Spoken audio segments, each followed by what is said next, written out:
이와 같이 너무나 놀라운 은총을 부어주시는구나. 그래서 우리가 이 말씀을 들을 때 하나님께서 백성들에게 베풀어 주시는 이 은혜가 얼마나 놀라운 것인지, 나를 향한 사랑이 얼마나 그 지극하신 것인지 우리의 머리로 도저히 계측할 수가 없는 그 은혜가 이 축복, 이 아론의 축복 기도에 담아 있음을 보면서 하나님께 감사하는 마음을 갖습니다. 그런데 우리가 이 부분을 우리가 좀 깊이 있게 볼 필요가 있습니다. 아니면 우리는 이 육신을 가지고 있기 때문에 자기의 어떤 그 기복적인 세상에서 원하는 그런 삶이 있지 않겠습니까? 세상에서 내가 원하는 것이 있습니다. 그 원하는 것을 이 기도문을 사용하면서 그 원하는 것을 그 하나님 앞에 아린다라는 거죠. 그럼 이것이 그러면 내가 원하는 것은 하지 말으라는 것이냐? 그게 아닙니다. 하나님께서는 너희들이 원하는 이 세상에서 보여지는 그 복, 너희들이 세상을 살아갈 때 원하는 복들, 눈에 보여지는 세계 속에서 우리가 필요한 것들 참 많이 있습니다. 건강해야 되겠고, 필요한 돈도 있어야 되겠고, 사람들과의 관계도 좋아야 할 것입니다. 그래서 그런 것들에 대해서 하나님께 아뢰니다. 그러면 하나님께서 들어주시는데, 그런데 우리가 그런 그 복이 진짜 최고의 복이냐, 그게 아니라고 하는 것을 하나님께서는 이 말씀, 이 아론의 이 축복 기도문을 통해서 우리에게 가르쳐주고 계시고 있고, 우리가 그것을 통해서 하나님의 마음을 알 필요가 있는 것입니다. 민수기 그 6장에 이스라엘 백성들이 이제 가나안 땅을 향해서 나아갈 때 이들이 어떻게 그 국민들이 그 편성을 하냐면 가나안 정복 전쟁을 앞두고 있는 것이었기 때문에 전 국민을 군사로 편제화시킵니다. 군사로 편제화시키고 그리고 모두 동서남북 그렇게 사방에 그 지파들을 이렇게 배치시키죠. 세 지파씩 지파를 12지파를 배치시키고 이 진영이 이제 머물러 있을 때, 주둔하고 있을 때는 그 정중앙에 하나님의 성막, 그 성막이 머물 때 성막을 그 가운데 두게 합니다. 그런데 나아갈 때, 이제 그 가나안을 향해서 나아갈 때에는 제일 앞에 법궤를 모시고 나아가게 합니다. 이것이 무엇이냐면 우리 일상생활 속에서 항상 하나님을 모신 삶, 즉 교회 중심의 삶을 살아가야 된다라고 하는 것을 말씀하고 있다라는 거죠. 교회 중심의 삶을 살아가야 되고, 그리고 우리가 이 세상을 살아갈 때는 말씀을 따라 살아가야 된다. 우리 인도하시는 분은 성령님이신데 성령님께서는 우리를 예수께로 인도하시고 말씀께로 인도하시는 영이십니다. 그렇기 때문에 우리는 우리의 삶 속에서 우리 인도자가 바로 성령님이시고 말씀이시다라고 하는 것을 놓쳐서는 안 된다라고 하는 것을 이 구약 성경을 통해서도 알려주고 계십니다. 이 이스라엘 백성들이 출애굽을 하고 거의 1년에 가까운 시간을 시내산에서 머물렀던 것은 하나님의 백성은 어떻게 살아가야 되는지, 그것은 바로 이스라엘 백성들이 과거에 이집트에서 살던 모습으로 살면 안 된다는 것입니다. 이제 하나님의 백성, 하나님과 언약을 체결했으면 하나님이 요구하시는 삶이 있다라는 거죠. 왜 언약을 체결했습니까? 언약을 체결했는데 그 언약은 바로 결혼 언약이라고 있습니다.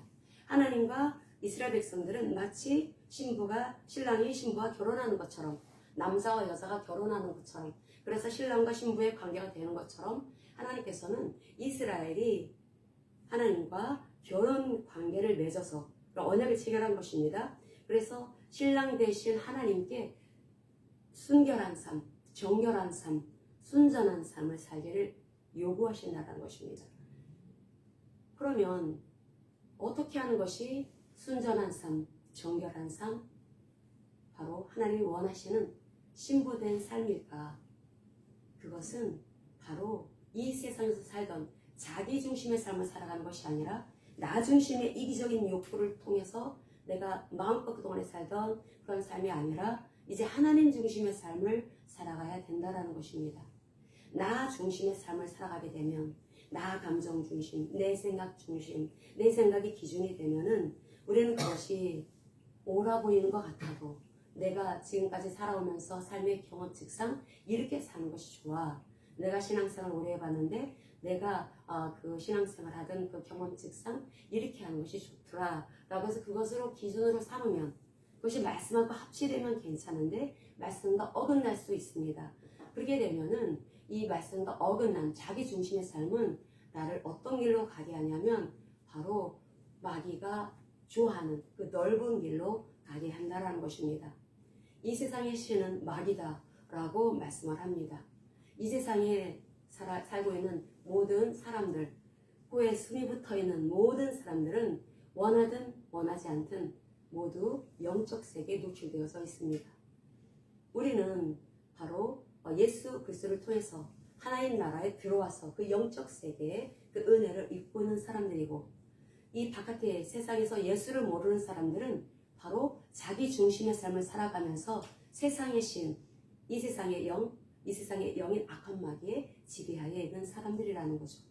다만 그것이 마귀에게 영향을 입고 있다라는 것만 모르고 있다는 것입니다.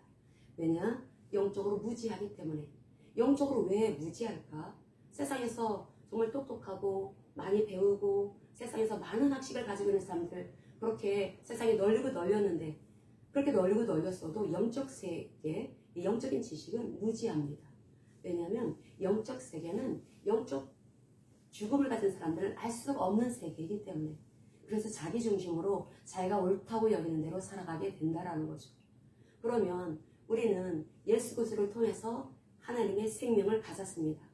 예수 그리스도의 십자가의 그 보혈의 공로와 예수님께서 죽으신 지 3일 만에 부활하심을 통해서, 십자가와 부활의 복음을 통해서 우리는 하나님의 생명, 예수님께서 우리를 살리기 위해서 하신 그 일을 사실로서 믿을 때, 진리로 받아들일 때 우리 죽은 영이 살아나게 된다고 했습니다. 그래서 우리의 영이 살아나게 되어서 우리는 하나님의 생명을 모신 자가 되었습니다. 하나님의 생명을 모신 자는 곧 하나님의 성령을 모신 자가 된 것이고, 하나님의 성령을 모신 자는 신을 모신 자가 된 것입니다. 우리는 거룩하신 하나님을 모신 사람들입니다. 그렇기 때문에 우리는 아무렇게나 살 수 없습니다. 세상에서 살던 그 모습, 자기 중심으로 이기적으로 그렇게 살 수가 없다라는 거죠. 이스라엘 백성들이 출애굽을 하고 나서 가나안, 목적지인 젖과 꿀이 그 가나안, 하나님께서 언약 백성들에게 주시기로 약속하신 그 땅을 들어가기에 앞서서 이들은 하나님께서 그렇게 그 언약을 체결하게 하시고, 그리고 또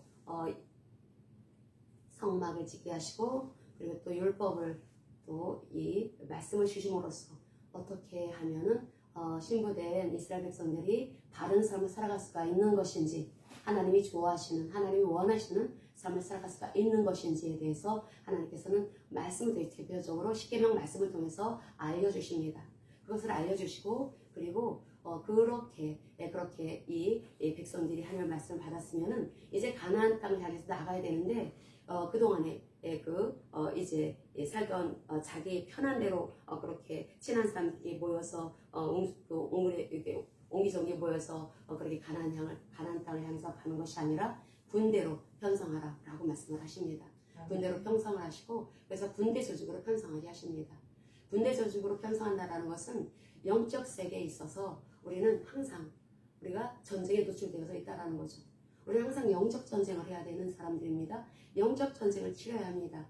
가나안, 다시 말하면 저 천국에 갈 때까지 우리는 이 세상에서 영적 전쟁을 치러야 될 사람들이기 때문에 우리를 군사다, 영적 군사다, 너희들은 영적 군사로 부르심을 받았다라고 말씀을 하고 있는 것입니다. 그래서 우리는 군사인 것입니다. 군사이기 때문에 하나님이 우리의 대장이 되어주시고 대장의 말씀을, 대장의 명령을 따라야 된다는 거죠. 그래서 이 민수기 6장의 축복의 말씀 이전에 하나님께서 이스라엘 백성들에게 어떻게 하면은 정결한 삶을 살아갈 수가 있는지, 그리고 또 그 이스라엘 공동체 안에서 또 사람들끼리 또 옥신각신 싸움도 일어나지 않겠습니까? 갈등을 일으키면 안 된다, 싸우지 말아라, 화목해야 될 것을 말씀하십니다. 먼저는 정결한 삶을 요구하시고, 그리고 또 화목해야 될 것을 말씀하십니다. 그런 다음에 하나님의 백성으로서 또 마음으로 성령으로 충만해져서 내가 그러면 어떻게 하면은 하나님이 기뻐하시는 삶을 살아갈 수가 있을까? 라시린의 선을 다하는 사람들이 있습니다. 다시 말하면 하나님의 일에 헌신하겠노라 다짐하는 사람이 있다라는 거죠. 그렇게 헌신을 하고, 그런 다음에 하나님은 반드시 백성들을 위해서 축복을 하라. 아론, 대제사장인 아론에게 그 명을 내리십니다. 나의 백성을 축복하라. 축복을 하는데 하나님께서 어떻게 축복을 하십니까? 가장 먼저는 하나님께서 우리를 이 광야 같은 이 세상을 살아갈 때 우리를 지켜 보호하신다는 것입니다. 이 광야에 우리가 살아갈 때 얼마나 그 힘든 요소가 많습니까? 모래폭풍이 불어오고, 이 모래폭풍이 광야에 가끔 몰아닥치게 되면은 그 지형이 딱 사라지게 된다는 것입니다. 지형이 사라질 정도로 모래폭풍이 너무나 강력하다라는 거죠. 내가 열심히 힘쓰고 이렇게 애쓰면서 일궈놨던 것이 어느 순간 인생에서 그 모래폭풍과 같은 그러한 환란이 닥쳤을 때, 그때 내가 일궈놓은 그러한 수고했던 것들이 이렇게 다 사라질 수 있는 그러한 우리는 광야에 있는 사람들입니다. 이 광야에 있는 우리가 살아갈 때, 그럼 우리가 어떻게 살아가야 되는가? 분명한 것은 하나님께서 너희 살고 있는 곳에 이 씨는 마귀다라고 말씀을 합니다. 마귀는 귀신들을 통해서 역사하는 영입니다. 마귀의 속성이 무엇입니까? 마귀의 속성은 요한계시록 12장에 말씀이 나오고 있지만 큰 영이요 옛 뱀이라고도 하는 그 사탄, 그 마귀는 바로 속이는 자다, 꿰는 자다라고 말씀을 합니다. 우리 인생에게 들어와서 우리의 마음을 꿰다라는 거죠. 우리의 생각을 계속 속입니다. 우리를 잘못된 길로 가게 만드는 세력이 있으니 그게 바로 마귀다, 사탄이다 라고 말씀을 하고 있습니다. 그래서 우리로 하나님께서는 너희들이 지금 현재 서 있는 그곳이 하나님이 기뻐하시는 곳인지 봐라. 너희들이 지금 걸어가는 그 인생의 길이 영적으로 봤을 때 바로 좁은 길, 생명의 길, 하나님께서 원하시는 그 길인지, 다시 말하면 자기를 부인하는 길인지, 왜 생명에 이르는 길, 천국으로 가는 길이 왜 좁다고 말씀을 하실까? 그것은 바로 자기를 부인하는 것이기 때문에 그런 것입니다. 자기를 부인하는 것은 쉽지가 않습니다. 그것은 주님이 도와주셔야 가능합니다. 그래서 도와주시기 위해서 성령께서 예수님 영접한 저와 여러분 안에 들어와 사신다라는 거죠. 그래서 우리가 예수님으로 인해서, 예수님의 영신 성령으로 인해서 자기를 부인하는 삶을 우리가 쉽게 예전보다는 더 잘할 수가 있지만, 그럼에도 불구하고 어려운 것이 자기를 부인하는 삶입니다. 그런데 자기를 부인하는 삶을 반드시 살아야 합니다. 왜냐하면 그 길이 안전한 길이기 때문에, 그 길이 하나님이 보호하시고 하나님이 역사하시는 그러한 길이기 때문에, 하나님이 통치하시는 그곳이 바로 그 좁은 길, 생명의 길이 있기 때문에 우리는 하나님의 그 원하시는, 그래서 자기를 부인하는 삶을 살아가야 된다라는 거죠. 그런데 이 세상에서 자기 마음대로, 자기 편한 대로, 그렇게 자기 중심으로 이기적으로 살아가는 사람들은 지금 어느 길에 서 있는 것입니까? 바로 넓은 길에 서 있는 것입니다. 교회를 다닌다 하더라도 넓은 길에 서 있는 사람들 정말 많이 있습니다. 내 생각이 옳아, 내 생각이 내 경험에 의하면 이게 옳아, 이렇게 하자, 이렇게 하자, 이렇게 밀어붙이자, 그래가지고 하나님의 말씀이 아닌 그런 방법으로 그렇게 그 목소리를 내면서 밀어붙이는 그런 경우, 그러한 사례 참 많이 볼 수가 있습니다.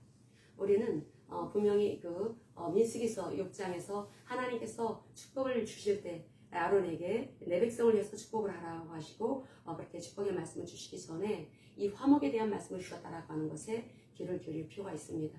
우리는 사람들과의 관계 속에서, 특별히 이 가족 공동체, 이 교회 공동체 안에서 우리는 갈등을 빚으면 안 됩니다. 나를 부인해야 된다는 거죠. 나를 내리고 나는 항상 부족하고 모자라다라고 하는 겸손한 마음을 가져야 합니다. 이 겸손이라고 하는 것이 이 세상에서 아는, 세상에서 정을 내린 그런 겸손, 물론 그런 것도 부분적으로는 어느 정도 포함할 수가 있겠지만은, 성경에서 말씀하고 있는 이 겸손이라고 하는 이 말은 바로 내가 피조된 존재다라고 하는 것을 아는 것에서 출발하는 것입니다. 나를 창조하신 분이 계시다. 그리고 바로 하나님, 천지 창조하신 하나님이시다. 그리고 출애굽시켜주신 구원하신 하나님, 이 세상에서 살든 나 중심으로 살면서 내가 그게 잘 사는 건 줄 알았더니 멸망의 길에 있었던 것이구나 라고 하는 것을 알므로써 내가 이제 은혜의 주님께 달려듭니다. 그래서 저는 이제 주인을 바꿨습니다. 예수님을 나의 구세주로, 나의 임금으로 모시겠습니다 라고 했을 때 우리 죽은 영이 살아나게 됨으로써 우리는 이제 하나님의 보호 안에 있는 사람들이 되게 된 것이죠. 그래서 하나님께서 우리가 그 피조된 존재라고 하는 것, 그것을 알게 원하고 계시고, 그래서 창조주 그 하나님, 우리를 구원하신 그 하나님께 우리가 마음을 낮출 때 우리는 겸손한 마음으로 주님이 그 어떤 말씀을 하시든 말씀의 귀를 기울일 것이고, 서로 내 생각과 내 경험과 다른 말씀이라 할지라도 아버지 하나님, 나의 대장 되신 하나님의 말씀이기 때문에 그 하나님의 말씀을 귀 기울여 들으려고 할 것입니다. 이스라엘 백성들이 이제 가나안 땅을 이제 향하여 나아갈 때 이들이 군대로 편성을 하고 하나님의 말씀을 받았고 성막을 지키게 함으로써 우리가 그럼에도 불구하고 죄를 지을 수가 있기 때문에 성막을 지키게 하시고, 그래서 이제 죄를 처리할 수 있는 방법에 대해서 알려주십니다. 그래서 항상 정결해야 될 것에 대해서 말씀을 하고 있고, 그리고 삶과 화목해야 될 것에 대해서 말씀을 합니다. 그런 다음에 하나님의 어떠하심을 알게 되면은 헌신을 하게 된다는 거죠. 주님의 일에 헌신을 하게 되는 것은 주님이 어떤 분인지 알아가면 알아갈수록, 주님의 그 사랑을 체험하면 체험할수록 당연한, 자연스럽게 나타나는 사람의 모습이 바로 헌신하는 사람의 모습입니다. 헌신은 하나님의 사랑을 알을 때 나타나는 것입니다. 그리고 이 하나님의 축복, 이게 네 개의 기둥이 되어야 된다는 것입니다. 하나님의 언약 백성은 이제 정결해야 될 것, 그리고 늘 화목한 삶을 추구해야 될 것, 그리고 헌신하고, 그리고 하나님의 그 축복 아래에 있는 자들이 되어야 되는, 이것이 바로 가나안을 향하여 나아가는 이스라엘 백성에게 주신 너무나 놀라운 은총인데, 이 이스라엘 백성들에게 하나님께서 가장 먼저 어떻게 말씀을 하시냐면은, 우리가 민수기서 6장 다시 한번 읽겠습니다. 민수기서 6장 22절에서부터 23절까지 읽을까요? 민수기 22장 23절. 여호와께서 모세에게 말씀하여 이르시되 아론과 그의 아들들에게 말하 이르기를 너희는 이스라엘 자손을 위하여 이렇게 축복하여 이르되, 자, 아론과 그의 아들들, 그러니까 대제사장과 제사장들에게 이스라엘 백성을 향해서 축복해라, 복을 빌어라 라고 말씀을 하고 있습니다. 그런데 우리가 여기에서 주목할 그 말씀들이 있습니다. 바로 24절, 25절, 26절의 말씀입니다. 여기에 여호와는 계속해서 매 절마다 여호와라고 하는 신명이 나오고 있습니다.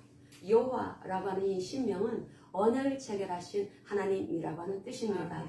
시내 산에서 이스라엘 백성들과 언약을 체결하신 그 하나님은 언약을 체결하신 하나님으로서 이스라엘 백성들을 항상 보호해 주시고 항상 지켜주시고 그들이 잘 되기를 원하신다라는 거죠. 그들이 복받기를 원하신다라는 것입니다. 그들이 하나님과 늘 친밀한 교제를 나누기를 너무도 원하시는 신랑 되신 하나님이시라고 하는 것을 너무나 원하신다라는 것이 여호와는 이 한 번만 말씀하셔도 되는데, 왜냐하면 히브리어의 그 문법으로는 이 동사의 주어도 같이 포함되어 있기 때문에 굳이 이 주어를 안 써도 됩니다. 그런데도 여호와는 이 세 번이나 반복하고 있다라고 하는 것은 성삼위, 이 3이라고 하는 이 숫자는 완전 숫자입니다. 완전성, 하나님의 축복, 하나님이 우리에게 주고자 하시는 그 은혜와 축복은 완벽하고 완전한 복이라는 거죠. 그래서 계속해서 24절에서부터 26절까지 우리가 함께 읽겠습니다. 여호와는 내게 복을 주시고 너를 지키시기를 원하며, 여호와는 그의 얼굴을 네게 비추사 은혜 베푸시기를 원하며, 여호와는 그 얼굴을 네게로 향하여 드사 평강 주시기를 원하노라 할지니라 알아. 아멘. 자, 우리가 이 기도문 예전에도 우리가 살핀 적이 있습니다. 이 제사장의 축도권, 축도할 때 보통 이 구약의 이 말씀을 가지고 축도하는 교회도 있습니다. 그런데 우리가 이 축도권을 하나님께서 우리에게 규정해 주셨다라고 하는 것으로 접근하기보다는 우리가 여기에서 무엇을 발견해야 되냐면, 하나님께서 원하시는 것이 있습니다. 하나님께서 이스라엘 백성들에게 원하는 하나님상이 있다라는 거죠. 이스라엘 백성들에게 하나님은 하나님이 어떤 성품을 가지고 있는지를 무엇보다도 먼저 원하셨다라는 것입니다. 너희들 하나님이 어떤 하나님인지 아느냐? 하나님이 어떤 성품을 가지고 계신 분인지 아느냐? 하나님이 어떤 속성을 가지고 계신 분인지 아느냐? 너희들이 먼저 하나님의 속성, 하나님의 성품을 알아야 된다. 우리의 믿음이라고 하는 것은 믿어라 라고 한다고 해서 믿어집니까? 그렇지 않습니다. 믿어야 된다라고 하면 덮어놓고 믿으라고 하죠. 성경 덮어놓고 믿어라. 덮어놓고 믿어집니까? 저는 안 믿어지더라고요. 이 덮어놓고 믿는 게 아닙니다. 성경은 덮어놓고 믿는 것이 아니라 알고 믿으라는 것입니다. 알고 하나님과의 관계 속에 들어가라. 그래서 하나님을 알기 위해서 창세기 1장부터 하나님은 어떤 하나님인지, 그 엘로힘의 하나님에 대해서 말씀하실 때 하나님의 신명에 대해서 여호와 하나님이고 엘로힘의 하나님이고 여러 가지가 있는데, 이 엘로힘은 우리가 감히 근접할 수 없는 머나먼 두마리 장천에 있는 하나님, 너무나 무서운 하나님, 가까이 갈 수가 없는, 얼굴을 들어서 눈으로 쳐다볼 수 없는 그 하나님이 엘로힘의 하나님입니다. 그 하나님이 천지를 창조하셨다라는 거죠. 그 천지를 창조하신 하나님, 이스라엘 백성들을 출애굽시켜 주신 구원하신 하나님, 그 하나님은 여호와 하나님이십니다. 그래서 이스라엘 백성들로 하여금 너희들 하나님이 어떤 하나님인지 아느냐? 하나님은 천지를 창조하신 하나님이야. 그런데 그 하나님은 무섭기만 한 하나님이 아니다. 하나님은 너희들과 언약을 체결하고 너희들과 늘 친밀한 교제를 나누기를 너무나 원하시는 그런 너무나 좋은 하나님이셔. 그 하나님의 성품을 하나님은 알기를 너무나 원하셨다라는 거죠. 창세기 3장에 보면은 하나님께서 주신 그 말씀을 얻은 첫사람 아담과 하와의 이야기가 나오고 있습니다. 하나님께서 따먹지 말라고 하는 선악을 알게 하는 나무의 열매를 따먹고 나서 그들이 한 행동이 있습니다. 무화과 나뭇잎으로 겉지부를 가리죠. 우리 이건 굉장히 중요한 그 말씀인데 원어에는 있는데 우리 번역본에는 없습니다. 근데 너무나 중요한 말씀이어서 번역하는 그 번역책에 번역할 때는 꼭 넣어야 되는데 그게 뭐냐면 자기를 위해서 무화과 나뭇잎으로 자기 집을 가렸다라고 말씀을 하는데 사람들이 죄를 짓고 나서 자기를 위해서 살기 시작했다라는 것입니다. 그 다음에 한 일이 있습니다. 하나님은 죄를 지은 인간을 가만히 두고 보실 수가 없었습니다. 하나님이 찾아오십니다. 아담을 부르십니다. 그 부르신 것은 너 지금 뭐 하고 있는 것이냐? 너 지금 어디에 있는 것이야? 너 지금 있지 말아야 될 곳에 있는 거구나. 넓은 길에 있구나. 너 지옥 가는 멸망의 길, 그 넓은 길에 서 있구나. 하나님께서 부르시는 것입니다. 하나님께서 친정 이 아담 바알을 부를 때 이들이 하는 행동이 바로 하나님의 낯을 피했다. 그래서 숨었다. 나무 뒤로 숨었다. 라고 말씀을 하고 있습니다. 창세기 3장 8절 에 나오고 있죠. 낯을 피했다. 하나님의 얼굴을 피했다라는 것입니다. 사람들, 죄를 지은 사람이 하나님 앞에 설 수 없게 되었다라는 거죠.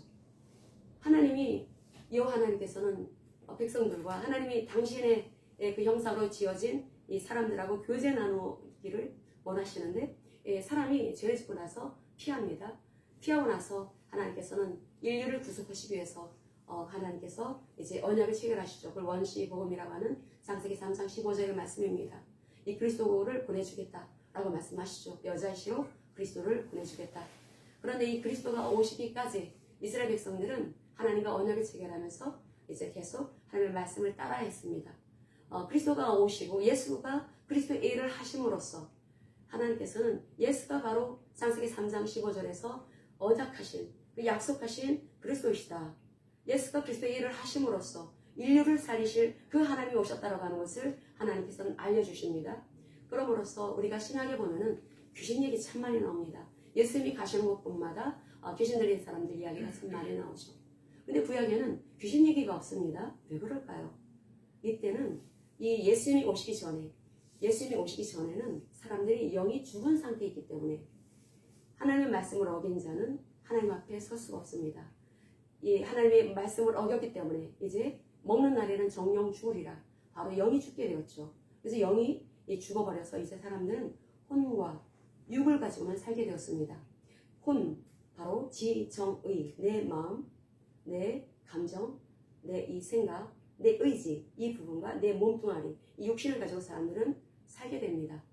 그러다 보니까 우리가 이 살면서 얼마나 많은 이 어려움이 있고 고통이 있고 고난과 환란이 있고 괴로움이 있는지 하나님께서는 구약의 이스라엘 백성들에게 이 귀신의 이야기를 하지 않으시면서 바로 하나님 말씀을 주십니다. 말씀을 주시고 성막을 건립하게 하시고 그래서 어떻게 하면 이 죄를 처리할 수가 있는가. 우리는 육을 가지고 있기 때문에 눈에 보여지는 거, 귀에 들려지는 거에 굉장히 취약합니다. 눈에 보여지는 것이 딱 있고 귀에 들려지는 것이 내 마음에 어느 정도 합치가 되면 그닥 그냥 그 마음이 뺏겨버리게 된다라는 거, 뺏긴다라는 거죠. 그러다 보니까 악마귀한테 그냥 사로잡히게 되는 것입니다. 구약의 이스라엘 백성들에게는 왜 귀신 얘기를 하지 않으셨을까? 그것은 이들에게 하나님의 생명이 없기 때문에 영이 죽은 상태에 있는 사람들이기 때문에 아직 계시가 거기까지 열리지 않았습니다. 만약에 그것을 알려주게 되면 더 혼란스러워진다라는 거죠. 그래서 하나님께서는 말씀을 주심으로써 언약의 그 말씀을 주심으로써 안전한 길을 갈 수 있게 하십니다. 그게 바로 율법입니다. 율법 말씀을 지킴으로써 하나님의 백성들은 안전한 길을 갈 수가 있었고 그 말씀을 지킨다라고 하는 것은 하나님을 신뢰하기 때문에 지키는 것입니다. 하나님을 신뢰한다라고 하는 것은 하나님의 성품을 신뢰할 때 하나님의 말씀을 우리가 지키려고 할 것이고, 그래서 믿음이라고 하는 것은 바로 그 하나님의 성품을 믿을 때 결국 믿게 되는 것이고, 그리고 또 하나님이 우리에게 요구하시는 그 삶은 바로 하나님이 어떤 하나님인지, 또 어떤 일을 하셨는지 그것을 알을 때 비로소 우리는 이제 순종의 삶을 살아갈 수가 있게 되는 것입니다. 믿음과 순종이라고 하는 것은 하나님의 성품을 제대로 할 때 믿음을 갖게 되는 것이고, 그리고 순종이라고 하는 것은 하나님이 어떤 일을 하셨는지 그것을 알을 때 우리가 순종을 할 수 있게 된다는 거죠. 구약에서 그 말씀을 하고 있는 것입니다. 구약에서 하나님께서 모세 오경을 통해서 특별히 하나님이 어떤 하나님인지, 하나님의 성품에 대해서 하나님이 어떤 일을 행하셨는지, 창조주 하나님, 구속주 하나님, 하나님이 하신 그 의를 알려줌으로써 사람들로 하여금, 특별히 언약을 체결한 이스라엘 백성들로 하여금 하나님의 그 뜻을 따르기를 원하셨다라는 것입니다. 자, 그러면 이스라엘 백성들이 출애굽을 하고 말씀을 받았고 이제 그 적각구리는 그 가나안 땅을 향해서 나가야 합니다. 나가야 되는데 이제 군대로 편성한 것입니다. 우리 그 성도들은 군사들입니다. 이스라엘 백성들은 군사로 편성되어져서 모두 이제 진영에 따라서 그게 이제 그 하나님의 그 명에 그대로 복종하고 하나님이 세우신 리더의 그 뜻에 이게 따라서 나아가는 질서가 딱 질서 정연하게 썼어야 되는 것이 바로 이스라엘 공동체, 바로 교회 공동체였었던 것입니다. 그러면 이 민수기 6장 24절에서부터 26절까지 24절에서 이스라엘 백성들에게 내가 너희들이 가나안 땅에 들어가기까지 또 그곳에서도 나는 너희들에게 복을 주고 너희들 지키기를 원한다. 이것은 우리 영적인 복뿐이 아니라 육체적인 복, 우리가 살면서 우리 육체를 가지고 살면서 우리가 필요한 그 모든 복을 다 아우르는 것입니다. 우리가 세상을 살아가면서 필요한 것들이 참 많이 있죠. 그런 것들 뭐 물질이라든지 아니면 뭐 내가 어떤 것을 이루는 어떤 그런 어떤 이루는 것, 번영이라든지 어떤 건강함이라든지 어떤 장수라든지 이런 모든 우리가 보통 기도하는 하나님께 요구하는 그런 기도들이 있습니다. 그런 것들 또 하나님의 그 말씀에서 벗어나지 않은 거라면 우리는 그 기도는 하나님이 다 원하시는 것이고 들어주시기를 너무도 원하시고 있습니다.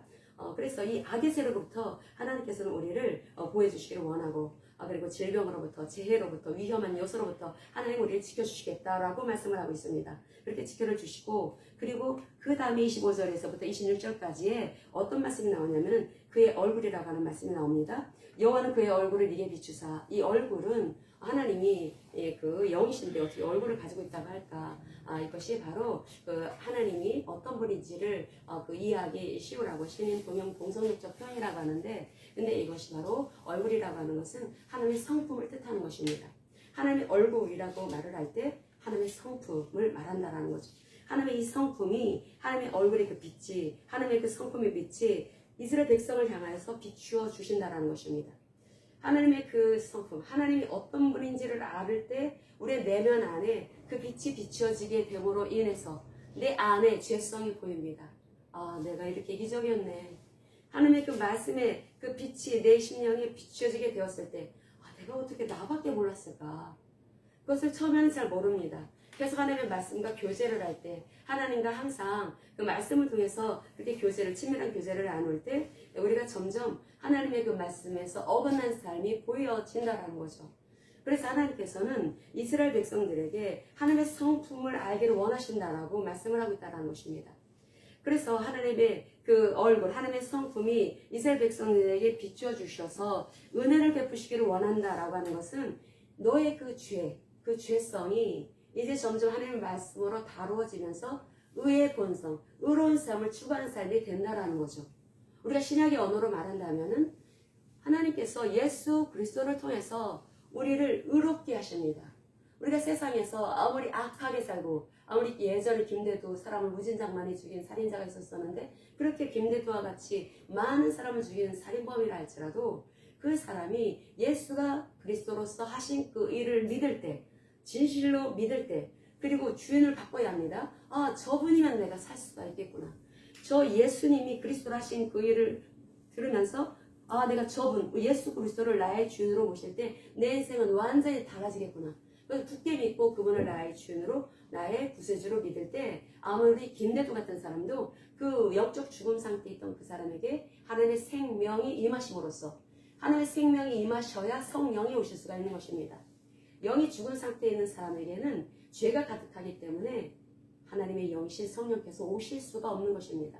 그래서 예수께서 그리스도로서 하신 그 의를 너희들은 믿을 때, 그래서 우리가 예수가 그리스도로서 하신 그 의를 믿을 때, 그럴 때 우리 안에 그 생명 주시고, 그럼으로써 우리가 연합되어진다는 거죠. 예수 그리스도와 연합되어진다고 했습니다.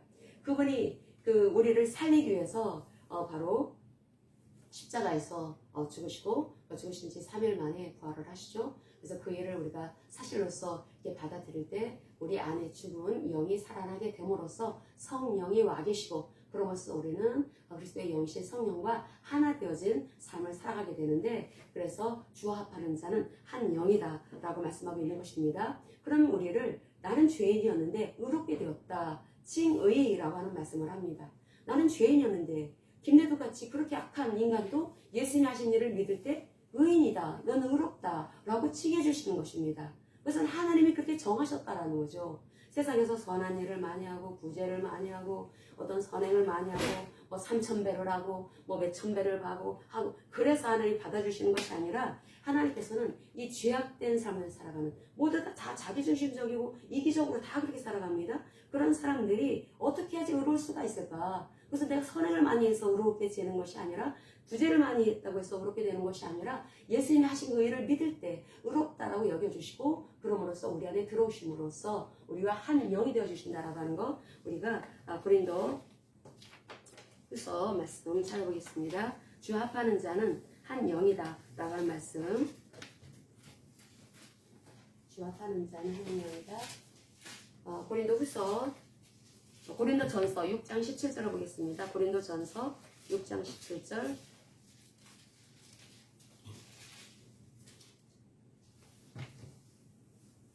고린도전서 6장 17절 같이 읽겠습니다. 주와 합하는 자는 한 영이니라. 아멘. 우리는 예수님이 하신 일을 믿음으로써 주님과 합해진 보통 사람들이 아닙니다. 우리는 신을 모신 사람들입니다. 우리는 거룩하신 그 하나님, 창조주 하나님, 구원하신 그 하나님을 모신 사람들이죠. 그래서 우리가 그렇게 되어서 우리는 그동안에 죄로 인해서 하나님과 원수되어서 살아왔는데, 그런데 예수님이 하시는 그 일을 믿음으로써 우리를 의롭다고 하시고, 그럼으로써 하나님은 나와 하나가 되어주시는, 우리는 한 영이 될 것입니다. 자, 우리가 그러면 한 영이 되었으면 하나님과 맞짱 떠도 되는 것인가? 그게 아닙니다. 하나님이 우리의 주가 되어주신다라는 거죠. 그분은 우리의 임금이 되어주신다라고 말씀을 하십니다. 그분은 우리의 임금이십니다. 우리의 왕이신 것입니다. 나를 의롭게 하셔서, 그리고 나의 삶 가운데 내 영 안에서 이제 한 영이 되심으로써 나와 하나 되어진 그러한 그 영이 바로 우리 하나님이신데, 그 성령 하나님이 바로 우리가 그 주님의 주권, 바로 주님의 왕권을 인정하면서 살아가기를 요구하십니다. 그것은 하나님과 이제는 화목해 된 자로서 마땅한 삶이라는 거죠. 하나님과 원수된 자에게, 그 죄인된 이 죄악으로 가득한 나에게, 이스라엘 백성들에게 하나님께서 얼굴에 그 빛을 비춰주시고 하신 그 은혜가 무엇입니까? 바로 의롭게 하셨다는 것입니다. 그럼 이스라엘 백성들은 아직 영이 죽은 상태에 있었기 때문에, 예수님 오시기 전이기 때문에 말씀을 통해서 그렇게 하신다는 거죠. 말씀. 그 일을 잘했던 사람이 바로 다윗이었습니다. 다윗이 하나님의 말씀, 그 교제를 한 사람입니다. 말씀을 바로 하나님으로 모셨다라는 거죠. 한마디의 말씀을 본다 할지라도 이 말씀을 바로 하나님이 주신 말씀, 즉 하나님으로 볼 수 있어야 된다는 것입니다. 하나님으로 모시고 그 말씀 속에 내 마음을 집어넣고 그 말씀으로 내 생각들을 계속 바꿔나가서 그 말씀이 나를 지배하도록, 그럴 때 우리는 점점 더 의로운 삶, 하나님의 말씀은 의로운 말씀이기 때문에 점점 우리는 의로운 삶을 살아갈 수 있게 된다는 것입니다. 하나님께서 그 은혜의 빛을 비춰주셨다는 거죠. 이스라엘 백성들에게. 그래서 이 죄악으로 가득한 삶을 살면 안 된다. 자기 중심으로, 이기적으로 그렇게 살면 안 된다. 자꾸 자기 중심으로 이기적으로 살다 보니까 자꾸 다툼이 일어나는 것입니다. 서로들 다 자기가 옳다라는 거예요. 다 100명이 100명 전부 내가 옳다라고 얘기하면 거기는 싸움밖에 안 일어납니다. 근데 하나님께서는 그게 아니다. 이스라엘 백성들아, 그렇게 살지 말아라. 너희들에게 필요한 그 모든 것들을 하나님께서 복으로써 부어주시고, 그 다음엔 하나님께서 얼굴의 빛, 하나님의 성품의 빛을 비춰주심으로써 하나님이 어떤 하나님인지를 알고, 하나님의 그 말씀에 하나님의 성품이 담겨져 있습니다. 하나님의 성품은 바로 의의 성품이죠. 하나님의 말씀은 바로 의의 말씀입니다. 그래서 그 말씀을 내 마음 안에 집어넣고, 그래서 그 말씀을 가지고 교제를 합니다. 그럴 때 점점 불의한 삶이 사라지고 하나님이 원하시는 그런 삶을 살아갈 수 있게 되는 것인데, 이스라엘 백성들은 그렇게 살아갔습니까? 그렇게 살지 않았습니다. 그렇게 살지 못했습니다. 그래서 이스라엘 백성들이 나중에 가나안 땅에 들어가고 나서, 세를 이루고 나서 멸망을 당하게 되죠. 이사야서 26장의 10절에 보면은 악인은 은총을 입어도 의를 배우지 않는다라는 말씀이 있습니다. 악인은 하나님의 그 은총, 여기서 그 원어를 보면은 여기 우리 그 민수기서 6장에 나오는 이 은총, 이 은혜하고 똑같은 단어를 쓰고 있습니다. 이 하나님의 그 은혜를 받았다 하더라도 악인은 하나님의 의를 배우는 사람이 아니다. 그게 악인이다 라고 말씀을 합니다. 이스라엘 백성들에게 하나님께서 은혜를 부어주시고, 그리고 그 은혜를 받았다면, 하나님의 그 성품의 빛이 내 안에 들어왔다면, 이제 이스라엘 백성들은 어떻게 살아가야 됩니까? 이제 하나님과 척진 관계가 아닙니다. 하나님과 언약을 맺는 관계고, 하나님의 신부된 백성이라면 하나님의 말씀을 따르는 삶을 살아가야 합니다. 그런데 이스라엘 백성들의 대다수가 하나님의 말씀을 따르려고 하지 않았다는 거죠. 그것은 이사야서 26장의 말씀처럼 먼저는 종교 지도자, 정치 지도자들부터 배우려고 하지 않았다는 것입니다. 자기 배짱 꼴리는 대로 살았다라는 거죠. 내가 왕이야, 이스라엘에서. 내가 왕이야. 내가 종교 지도자야. 내가 제사장이거든. 내가 귀족이거든. 내가 장관이거든. 그러면서 너네 뜻 따라. 내 마음에 안 들면 죽여버리고 치워버리고. 그러니까 이 북이스라엘도 그렇고 남유다도 그렇고 멸망할 때쯤 되면은 살기는 잘 살았습니다. 육으로 볼 때는. 그런데 아주 엉망진창이었다라는 거죠. 하나님의 신부된 백성으로서 바른 모습이 전혀 보이지 않았다라는 것입니다. 하나님께서 그래서 악인은 은총을 받았다 할지라도, 하나님의 은혜의 빛을 비침을 받았다 하더라도 그들은 의를 배우려고 하지 않는다라고 말씀을 합니다. 그래서 결국 이스라엘 백성들은 망하고 만 것입니다. 우리가 이 세상을 살아갈 때 우리로 하나님께서는 어떻게 살아갈지에 대해서 말씀을 통해서 들려주십니다. 그 말씀은 우리가 하나님의 그 은혜의 빛으로 우리는 성함을 받아서 지난주에 살폈지만은 부르심을 받은 사람들이 되었고, 그 말은 오늘의 말씀으로 살핀다면은 은혜의 빛이 비춰져서 의롭게 된 사람들입니다. 우리는 내가 한 일이 하나도 없는데 예수가 그리스도로서 하신 그 일을 믿은 것뿐인데 나를 의롭다라고 여겨주십니다. 의롭다라고 여겨주셨으면, 그래서 하나님의 백성이 되었으면 내 마음대로 살아도 된다라는 것이 아닙니다. 내 마음대로 살아간 것이 아니라 이제 하나님의 백성, 하나님의 은혜를 받은 하나님의 자녀가 되었으니까 이제는 하나님의 말씀, 하나님의 뜻에 귀를 기울여라. 네 마음을 활짝 열어라 라고 하나님은 말씀을 하십니다. 그래서 의를 배워라. 네가 그렇게 살지 못해왔지 과거에는. 그렇다면 이제는 하나님의 말씀에 귀를 기울이면서 하나님의 말씀을 따르는 삶을 살아가라. 그게 어떤 삶입니까? 바로 하나님을 경외하는 삶입니다. 하나님을 경외하는 삶은 겸손한 자가 할 수가 있는 것입니다. 하나님을 어떻게 경외할 수가 있습니까? 눈에 보여지지도 않는데, 하나님은 눈에 보여지지 않기 때문에 사람들은 자꾸 어떤 육으로 보여지는 것으로 행동을 통해서 하나님은 내가 이렇게 잘 섬기고 있어, 내가 이렇게 하나님을 경외하고 있거든, 사람들한테 보이려고 한다라는 거죠. 행동을 통해서 자꾸 보이려고 하는데, 그게 바로 이스라엘 백성들이 큰 실수를 한 자기 의에 빠진 모습이었습니다. 그게 의라고 생각했습니다. 하나님의 의, 하나님의 의가 자기 의가 아니죠. 하나님의 의라고 하는 것은 하나님이 요구하시는 삶을 살아가는 것입니다. 근데 그런 삶을 살기 위해서는 바로 나를 내려야 되는 것입니다. 나를 십자가로 가져가야 되는 것이고, 예수님께서 말씀하신 바로 너를 부인해, 자신을 부인하는 삶을 살아라. 자신을 부인하고 자기 십자가를 지고 나를 따라라. 그런 말씀을 하신 것입니다. 그런 삶을 살아갈 때 참 놀라운 은혜를 체험하게 됩니다. 하나님의 그 말씀, 하나님을 경외하는 것은 우리 영신 하나님, 그 영신 하나님을 경외하는 것은 말씀을 통해 하나님과 교제하면서 내 생각을 치워나가면서 내 감정을 치워나가면서 나아가는 삶을 말하는 것입니다. 그럴 때 그게 나에게 어떤 부담을 주는 것이 아니라 너무나 놀라운 평안이, 너무나 놀라운 평강이 내 심령 깊은 곳에서 샘물이 처음에는 샘물이 쏟는 것처럼 올라오더니 점점 그게 저 양이 많아지면서, 그러면서 강물을 이루는 것을 체험할 수가 있게 됩니다. 하나님과의 화목, 하나님께서 우리에게 그 은혜의 자리까지 나오기를 원하십니다. 하나님과 어떻게 해야지 화목한 관계가 될 수가 있을까? 예수께서 하신 그 일을, 그리스도로 사신 일을 믿을 때 의롭게 되었고 화목하게 되었다라고 말씀을 합니다. 화목하게 되었다면 그럼 하나님과 화목하게 되었기 때문에 우리 안에, 우리 내면 안에 무엇이 지어져야 될까요? 그게 바로 평강입니다. 평강. 이 헬라어로 이 신약성경에서 이 화목, 화평, 평화, 평강, 평안 똑같은 단어 에이레네라고 하는 단어를 씁니다. 그것은 세상에서 받을 수 없는, 세상에서는 찾을 수 없는 그런 평안을 말하는 것입니다. 그 평안은 하나님만이 주실 수 있습니다. 그런 평안의 자리까지 나와라 라고 말씀을 하고 있다는 거죠. 그것을 구약의 백성들에게도 말씀을 하고 있다는 것입니다. 자꾸 어떤 분은 구약은 예전에 그 예수님이 오시기 전의 이야기이기 때문에 왜 자꾸 구약 얘기를 합니까? 언약 얘기를 합니까? 그것은 스스로가 나 성경 몰라요 라고 하는 말이랑 마찬가지입니다. 다 직결되고 있습니다. 다. 하나님의 말씀이 다 연결되어져 있습니다. 너무나 놀라우신 그 하나님. 이스라엘 백성들에게 하나님께서는 이제 말씀을 통해서 너희들의 마음에 의의가 지어지게 되면 하나님 피하지 않게 됩니다.